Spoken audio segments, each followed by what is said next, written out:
This is Corinth. Behind me are two of the iconic images of this city, the Temple of Apollo, and then behind it the mountain, the Corinth. Today I want to introduce you to this amazing city, because in 2015 we're going to study this book together. The Bible is a 2,000-year-old book that is as contemporary as the evening news. But the best way to apply that 2,000-year-old book is to understand what really happened here. There are things Paul talks about that without understanding the history and geography of this city, we could easily miss. I spent many hours reading, doing research, and visiting this city so I could introduce it to you and you can see the importance of the city of Corinth, the history and its archaeology. When you know that, you will come to know this book better. There's no other letter in the New Testament that is so much easier to understand once you've visited the city to which it was written than Corinth. I think you'll see that during our study. The letter of 1 Corinthians is the longest letter in the New Testament, and the more you can understand this city's history, archaeology, and geography, the more this letter will make sense to you. This is Corinth.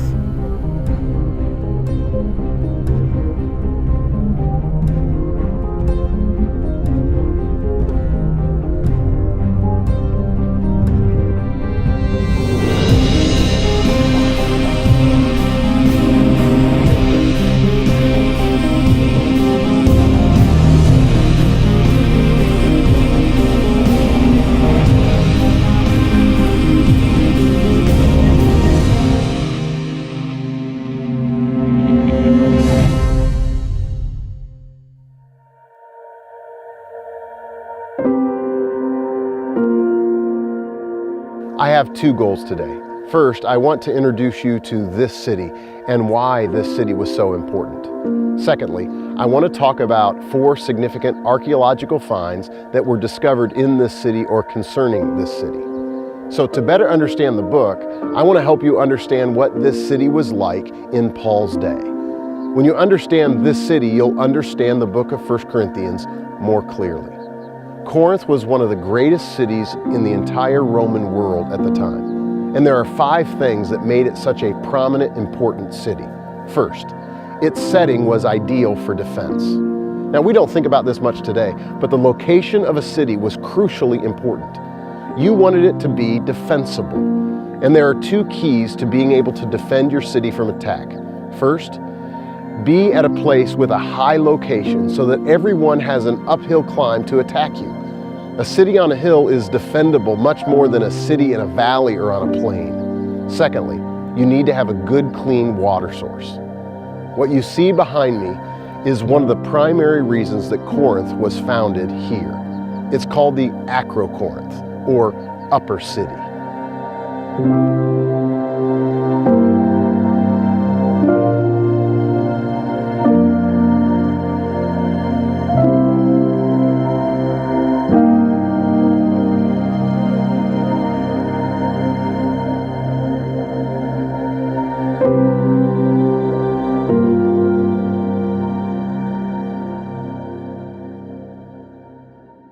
The word Corinth means Upper Corinth. Remember, in the ancient world, you needed 2 things for a thriving city: a way for it to protect itself and a water source. Now, the best way for a city to be protected is to find high ground. And although the main city of Corinth is at the base of the Corinth, it could flee to the high ground if needed. There are 2 things that the Corinth represented in that culture. First, it represented safety. You could defend yourself from the high position much better than from flat ground or obviously in a valley. So although the entire city didn't live up on the Corinth, if danger was coming, they could abandon their homes at the base of the Corinth and flee to the mountain. The second thing the Corinth represented was mythical. It had connotations of mythical gods, and the road to the top became filled with various temples to various Greek gods. In fact, by the time Paul arrived, there were at least 6 temples at the Corinth or on the road to the Corinth. A historian described at least 26 sacred places that were devoted to various gods in this city.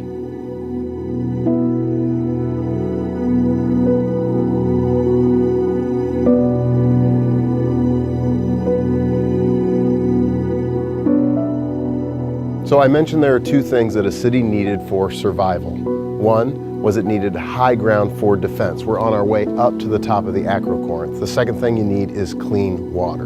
So when it comes to defense, there are 3 gates leading up to the top of the Acrocorinth. We've come through the second gate. Now the lower 2 gates were not here in the days of Paul, but this city was used all the way up to the 19th century and was thought of as a place for defense and fortress all the way up until it was abandoned. But one interesting thing about how they thought about being sieged, and sieged is when they'll put them up there, they'll cut them off from food and water and just try to wait it out. Well, putting in these 3 gates, right here after the second gate, inside the second gate, they dug a tunnel that's actually 5 kilometers long. And that would have given them a secret way to get to the outside world behind the enemy lines for news, information, and even resources if they need them. So all the way through until the 19th century, this was viewed as an ideal location for defense for a city that was in trouble.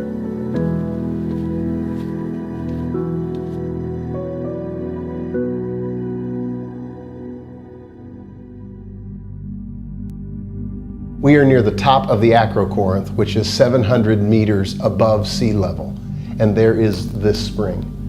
This spring provides enough water that at least 5,000 people could survive on it living on top of the Acrocorinth. This structure has been here since at least the 7th century BC. It is the defensibility of the Acrocorinth and its fresh water that has made this a place that has been inhabited ongoing from archaic times all the way up to the 19th century. The Acrocorinth is not what made Corinth prosperous, but it set it up for its prosperity.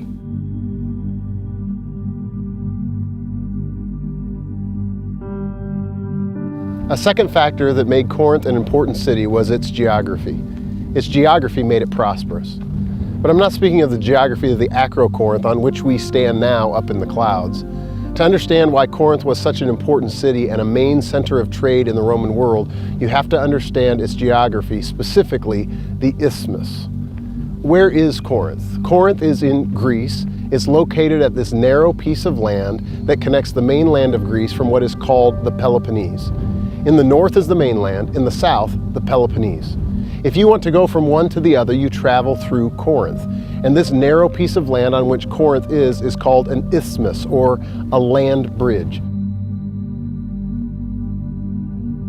Corinth sits on this isthmus between the mainland of Greece and the southern Peloponnese.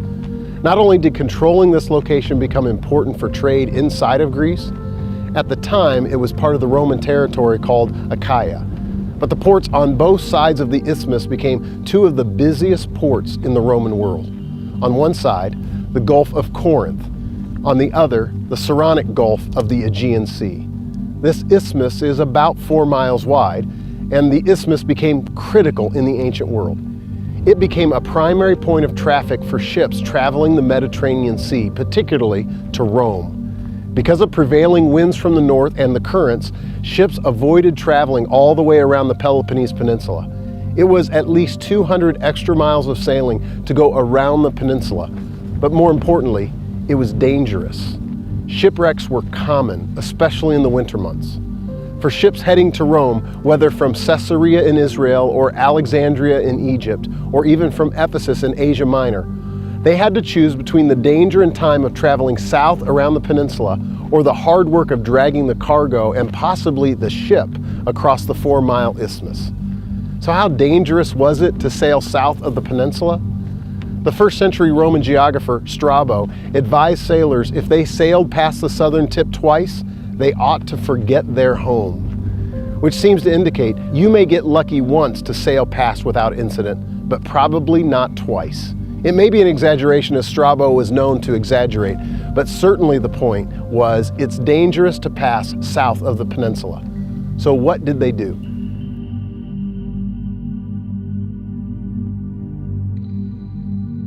Many through the centuries wanted to build a canal here. They tried to build a canal here, and there is one here now.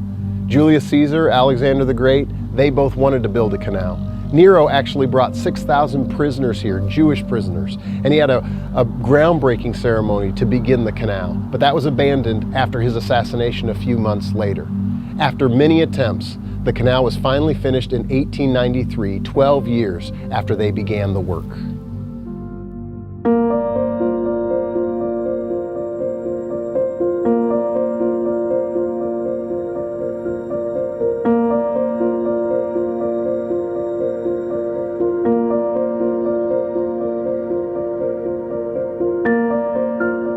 So before the canal, there was a roadway, this roadway, called the Diolkos.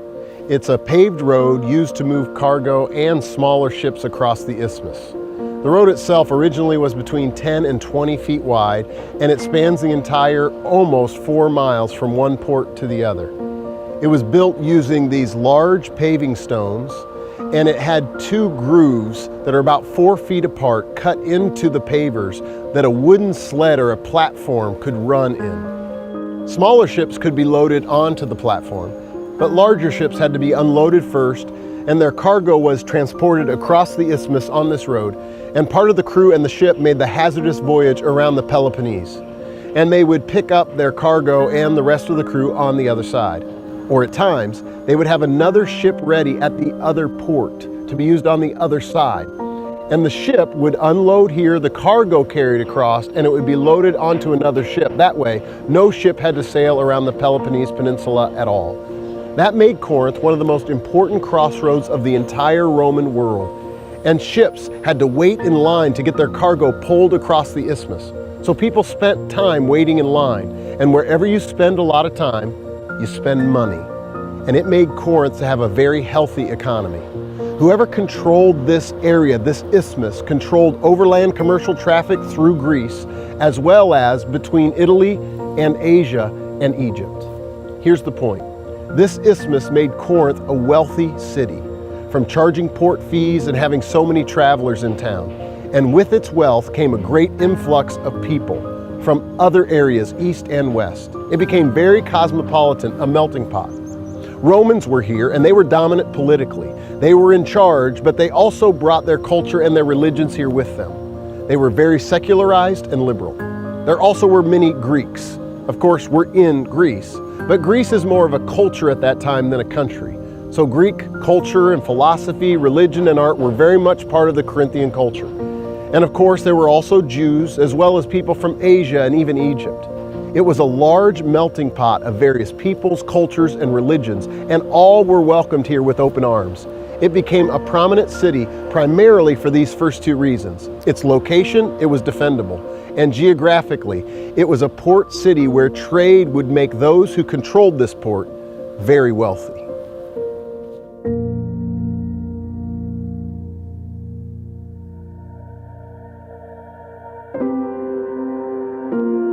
The third thing to know about Corinth is it was a center for trade and manufacturing.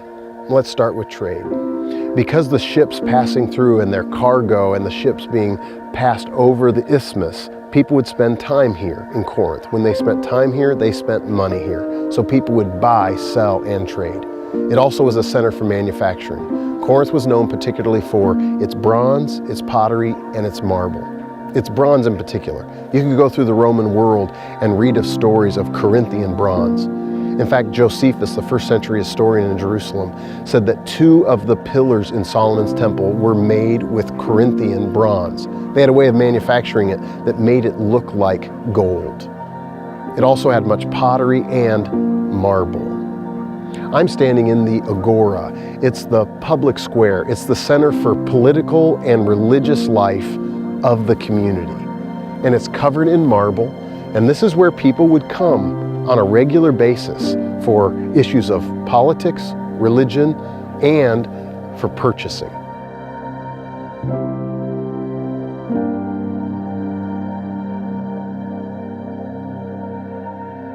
I'm standing in front of one of 44 shops in the Agora area.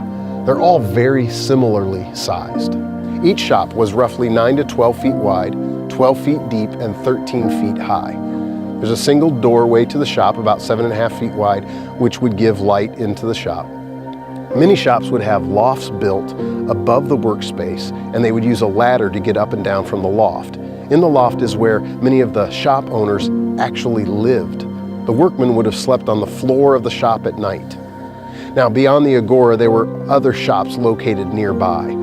We know in this region there were 33 bars or taverns that have been excavated. Because it was a passing through city, Corinth was not known for its morality. And here in the marketplace, it wasn't just a place for trading or manufacturing or politics or religion. It also was a place for luxury and pleasure and immorality. And it's that very thing that Paul is concerned about and the impact it's having on the Christians here in Corinth. So understanding the archaeology and history of this city helps us understand many of the concerns Paul had for his friends in this city. The fourth reason that Corinth was such a prominent city in the Roman world is because it was the home to the Isthmian Games. Now remember, the isthmus is a land bridge, and Corinth is found at the 4-mile-wide land bridge that connects mainland Greece with the southern Peloponnese Peninsula. And this isthmus is right where Corinth was, and on the east side of the isthmus is the town of Isthmia, and that's where I am now.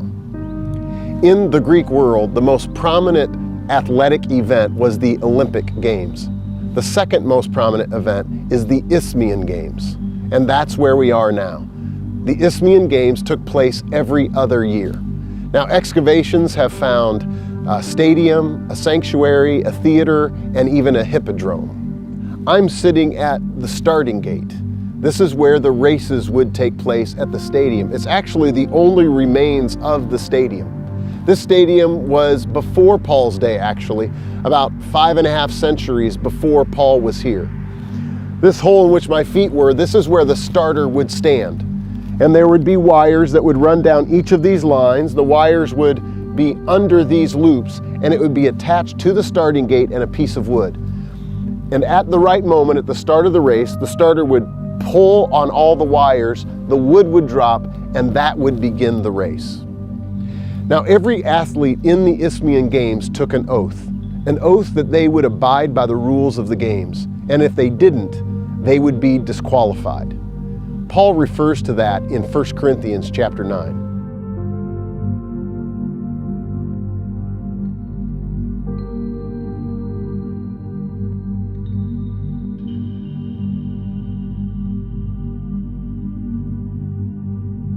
The events that happened at the Isthmian Games include things like running of races, it included wrestling, boxing, throwing of the discus, throwing of the javelin, the long jump, chariot races, and other events.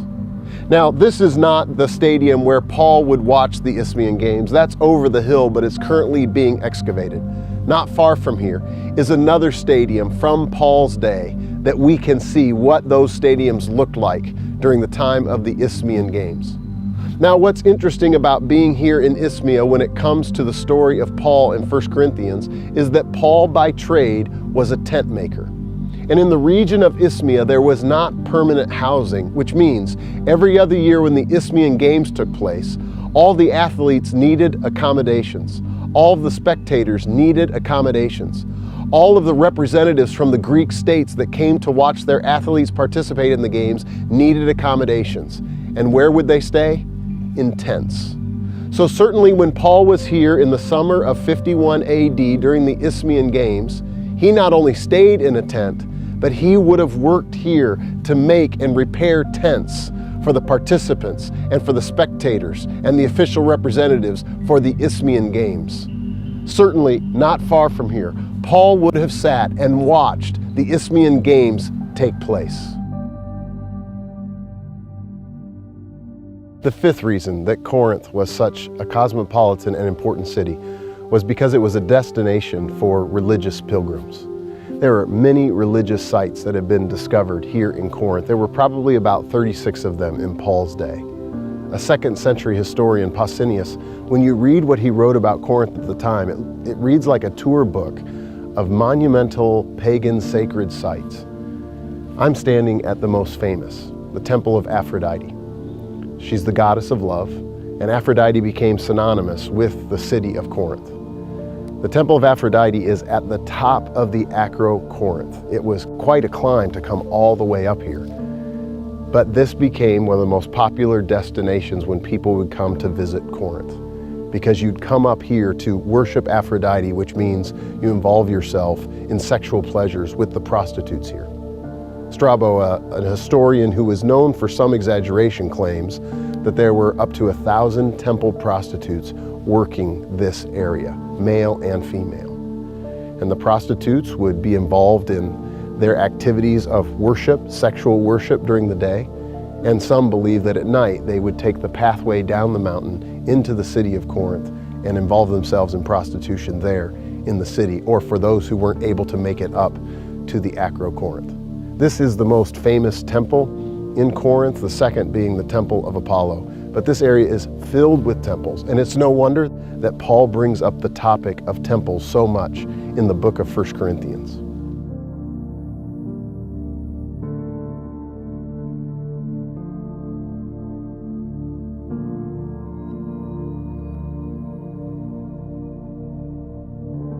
This is the temple of Asclepius, the god of healing. When people are sick, they search for solutions primarily through two avenues. One, we ask God to heal us. Secondly, we see a doctor, we get medicine. Well, in the Roman world, in Paul's day, if someone was sick, what would they do? Modern medicine did not exist. So all people would seek God or a god or gods to heal them. That would be their solution. And that is why this temple of Asclepius, the god of healing, is so significant. This is not the only location where there was a temple to Asclepius. That was throughout the Mediterranean world. This served as the local hospital, and people would come and visit here, but they also would stay here. This is the largest temple complex that we've seen here in Corinth, and it's about a quarter of a mile from the center of the city. It has 3 different dining rooms for its worshipers and its guests. One of the dining rooms is just off to my right. People would eat there, there would be large social events there, even lectures were common at this temple in Corinth. That becomes significant a couple of different times in the book of 1 Corinthians. And sailors and travelers would visit this temple seeking out cures for physical and spiritual ailments. Nearby this temple were shops where those who were sick would buy clay or terracotta replicas of their sick body part, and they would purchase them and bring them here to the temple as an offering, asking for healing. Excavations found many of these replica limbs and organs around the temple area. There are legs, arms, hands, feet, sexual organs, even brains. Now, we don't know what he was sick from, where he would have a brain made for his sacrifice. But they would buy their particular body part that needed healing, and they would bring it here to the temple of Asclepius and pray that Asclepius would heal them. They would lift it as if to say, "This is the part of me that's sick, please heal me." They then would take it home as a reminder to the God that they needed healing. That becomes significant when we get to chapter 12, and Paul talks specifically about different parts of the body, and likely this was the very source of that illustration.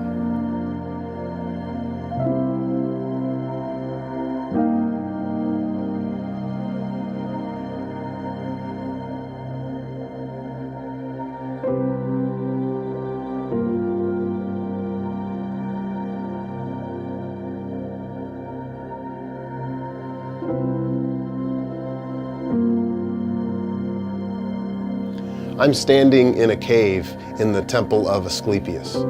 Now, this is about a quarter of a mile away from the center of Corinth.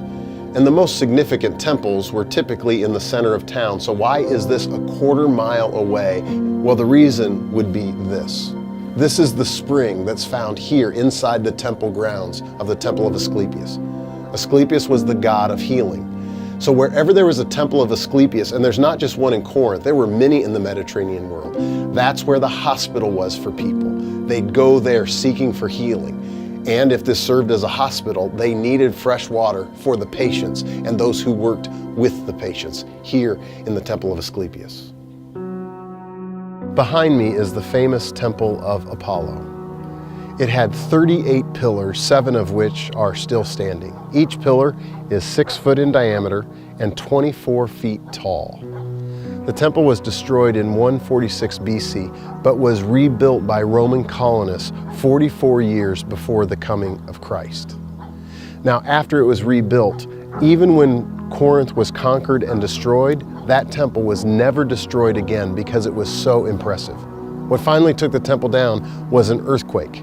But the earthquake could not take down all the pillars. Those 7 still remain. The 2 best-known temples in Corinth in Paul's day was the temple to Apollo and the temple of Aphrodite, which sits on top of the Acro-Corinth. Beyond that, there were many other shrines and temples. There were temples to Hermes, Hercules, Athena, Poseidon, Demetra and Kore, Palemon, Sisyphus, and the imperial worship temple, which sits behind me. That's where they would come to worship the emperor.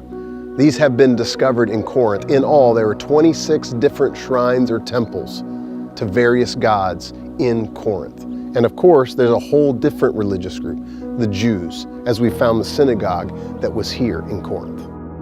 So Corinth was a very important first century city, very cosmopolitan, and had much wealth. And that wealth created some conflicts.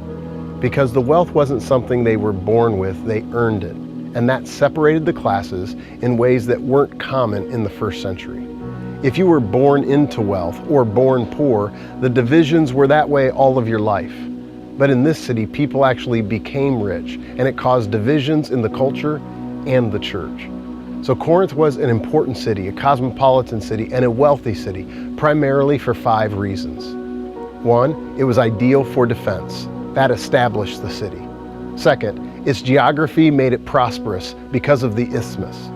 3rd, it was a center for trade and manufacturing. 4th, it was home to the Isthmian Games. And finally, it was a destination for religious pilgrims. With people coming from all over the Roman world, and because of the opportunity for wealth found here, and the travelers coming through on religious pilgrimages or on a boat, no doubt Corinth was a cosmopolitan city. A cosmopolitan city is an international city that embraces many different cultures. A cosmopolitan city prides itself on non-judgment, no prejudices. That was Corinth. It truly was one of the major port cities in the first century, one of the largest and one of the most influential cities. And if being a port city wasn't enough, because of transporting cargo across the isthmus, those traveling through stayed longer here in Corinth than most port cities. Or they were waiting for a larger ship to sail around the large peninsula, so they had a lot of time here in Corinth. There were many Jews that settled here. There were all kinds of temples to all kinds of Greek and Roman gods as well. And because of the tariffs of travel and the sailors, this city became home to many wealthy people. In fact, the social classes ended up resulting in some conflicts because of the differences between the rich and the poor, as often happens in melting pot cities. One commentator called Corinth the New York, Los Angeles, and Las Vegas of the ancient world. And all were welcome, and none were to be condemned. And that becomes a sticking point for Paul in dealing with the church at Corinth. They had become just like the world around them.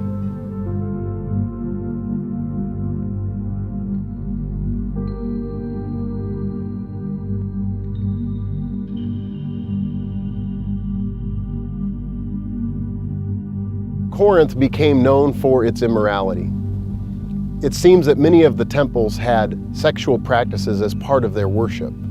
It's often told about this temple, the Temple of Aphrodite, having its own prostitutes who worked their sexuality for worshipers during the day and may go down into the city, into the agora at night to find other worshipers.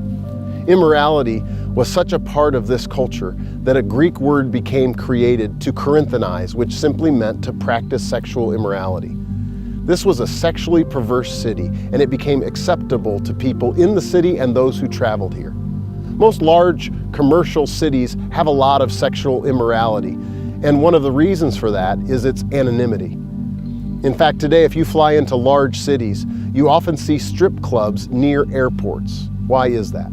Because a man who never would go into a strip club in his hometown may be willing to go into another city where he would be totally anonymous.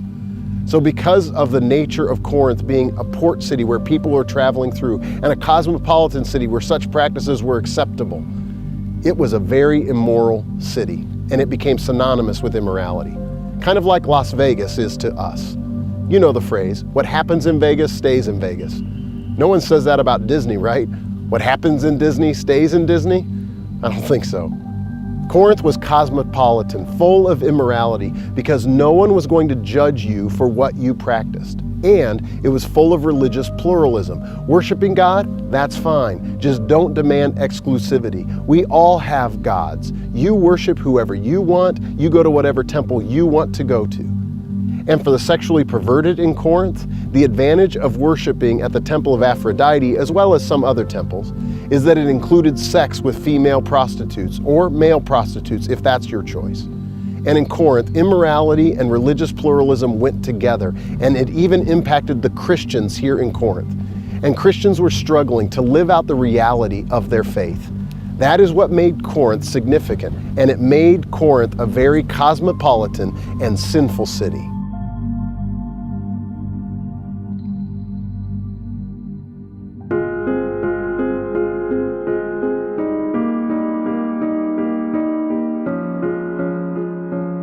Now, I want to transition and talk about 4 archaeological discoveries that have significance that were found in Corinth or they concern the city of Corinth. Although I've always believed the Bible to be completely true and reliable, I enjoy seeing it myself through archaeology. What I have always accepted by faith continues to be strengthened by archaeology. Let me show you 4 of these archaeological finds in Corinth. The first archaeological discovery has to do with finding the correct date for Paul's visit to Corinth. And here's what we know. Gallio was proconsul of Achaia, and we read in Acts 18:12, while Gallio was proconsul of Achaia, the Jews of Corinth made a united attack on Paul and brought him to the place of judgment. For hundreds of years, guesses were made as to the exact dating of the book of Acts. When did it occur? We know from Roman history that proconsuls, or governors, served for 1 year, beginning in July of 1 year until June of the next year. A discovery called the Gallio inscription that was found in the Temple of Apollo in Delphi. And on this tablet there was a very specific date telling us when Gallio was proconsul in Achaia. It was in 51 AD. Therefore, we know that Paul was here in Corinth in 51 AD because he stood before Gallio according to Acts 18:12. Why is that significant? It allows us to use that as a firm date and move both directions in the book of Acts to much more accurately date the entire book.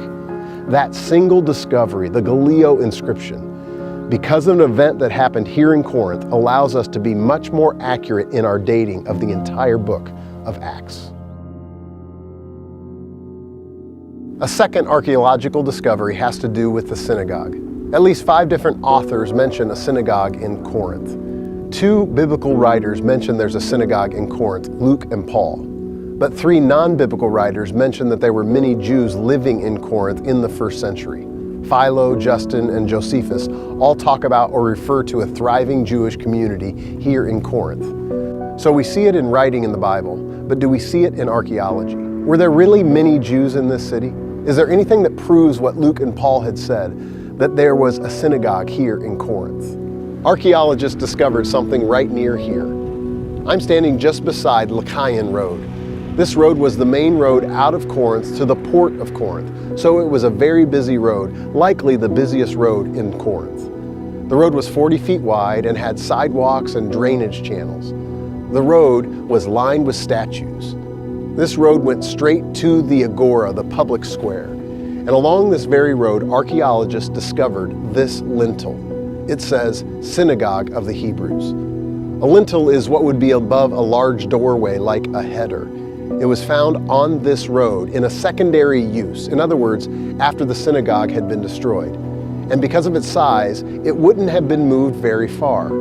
So there was almost certainly a synagogue just off the main road into Corinth. Many believe it stood right behind me, no more than about 300 yards from the Agora, the public square, and about the same distance to the Temple of Apollo. Now, this lintel does not seem to be from the 1st century, but likely from the 4th century. However, it was very large and wouldn't have been moved far from its original location likely. And newer synagogues were almost always built on top of older synagogues. In other words, Paul always went to synagogues. That was his custom. Paul would have come here first to try to win the Jews in Corinth over to following Jesus. We see that's his pattern in Acts 17, 1 through 3. It says this, When Paul and his companions came to Thessalonica, where there was a Jewish synagogue, As was his custom, Paul went into the synagogue, and on 3 Sabbath days he reasoned with them from the Scriptures, explaining and proving that the Messiah had to suffer and rise from the dead. That is what Paul would do. This discovery verifies that there were many Jews in this city, and there was a synagogue, as Acts 18 will tell us. A third archaeological find of great significance is what sits behind me. This large stone platform is in the middle of the agora, or the public square. On top of this platform, it was not just for anyone to use.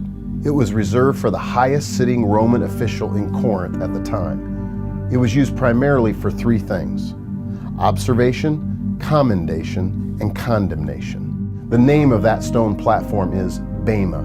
In English translations, it's judgment seat or place of judgment. So the highest ranking official would sit up there on the Bema for observation, first of all, where he could just observe all the activity happening in the public square. So that's the first purpose. It's for observation. Secondly, commendation. If Rome wanted to commend one of the citizens of Corinth, they would bring them here to stand before the Bema. They would stand next to a pillar or a post that was a few feet in front of the Bema, and as they stood there, a Roman official would give great words of commendation to the man or woman standing there. To be commended was of great honor, and the idea was all listening would hear, here are the rewards for being honored by Rome. Thirdly, it was a place for condemnation, not just observation and commendation, but condemnation. And if you were being condemned, particularly for political crimes, you would be condemned here by the Roman official. Then you would be strapped to this post, put on your knees, you would be stripped naked, and you would be whipped. That's the judgment seat, or the Bema. When Paul talked about the Bema, certainly he thought of this place because he stood here before Gallio, the proconsul of Achaia. But when he talked about the Bema to the Corinthians here, he was not thinking of this Bema. He was thinking about a Bema that is far more significant. He said this to the Corinthians in 2 Corinthians 5, 9 and 10. So we make it our goal to please him, whether we are at home in the body or away from it. So we're supposed to please him, and why? Verse 10. For we must all stand before the Bema, the judgment seat of Christ, so that each of us may receive what is due us for the things done while in the body, whether good or bad. When Paul speaks of the Bema, of Christ's Bema, he's speaking of a much more significant Bema than simply standing before Gallio at the Bema here in Corinth. So since we will stand before Christ's Bema, how must we respond? Verse 9, we must make it our goal to please him.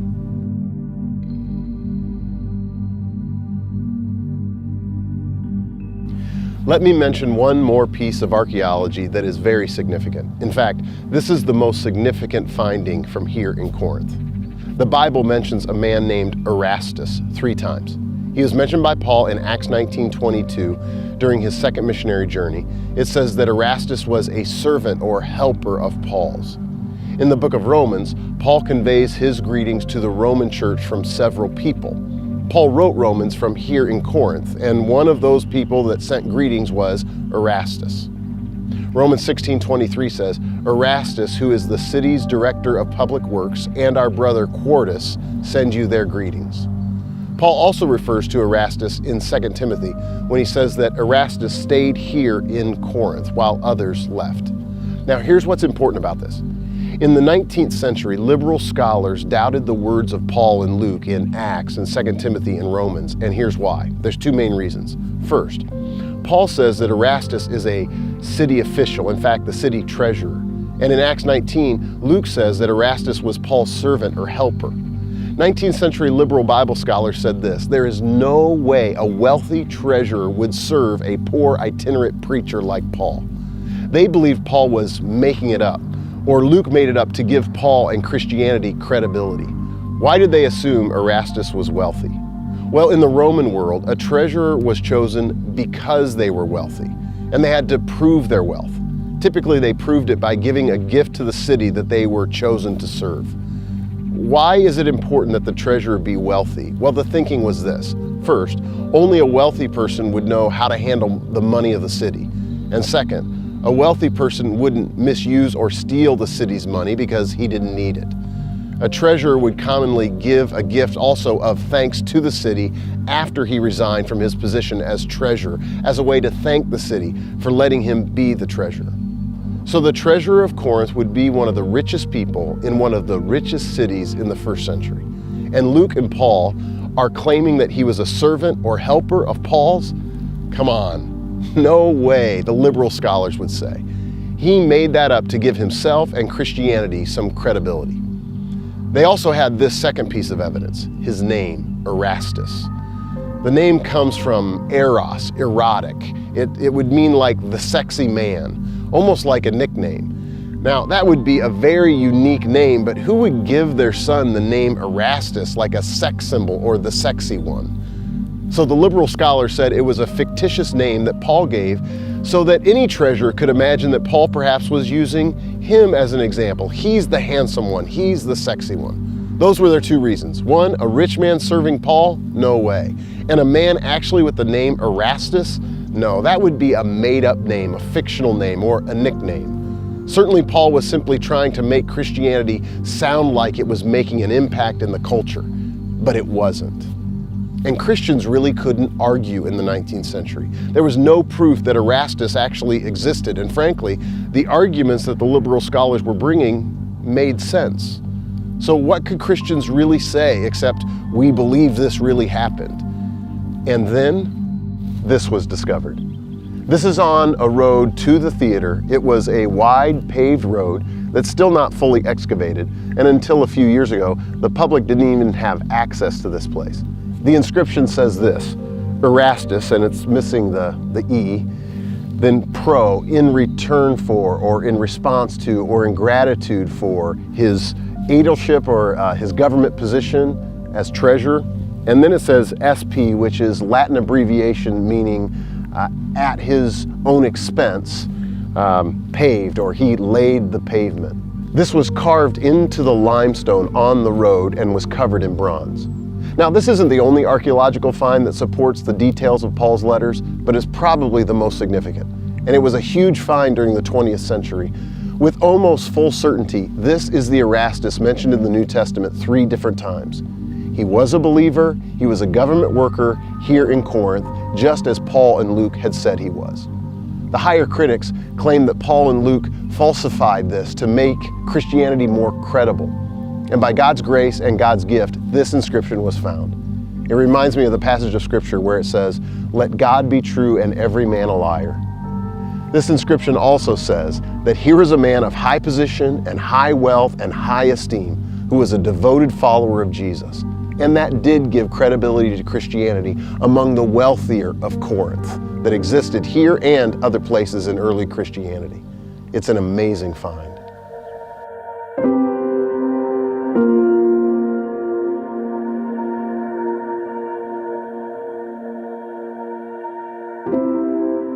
That gives us 5 reasons that Corinth was such an important, significant city, and 4 archaeological discoveries that corroborate what the Bible says with history and archaeology. And all 9 of these facts, the archaeological discoveries, and the facts that made Corinth so significant, will come into play as we study this book together. Not only is this 2,000-year-old book true, not only did this all really happen, if you come each Sunday morning as we go through this book, and if you attend your community group and join in the discussion applying it to your life, this book will change you. A 2,000-year-old book impacting people today. That's the power of the Word of God. I hope you join us for this study of 1 Corinthians.